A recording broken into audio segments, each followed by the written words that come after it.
Hello लोगोफोर, नोंथांमोननि गेजेराव मोनसे गोदान जुब्रिनि आयदा लाना फैलायबाय।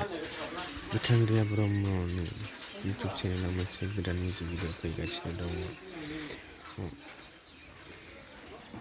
बे भिडिअनि टाइटेलानो जाबाय मालदांफारा।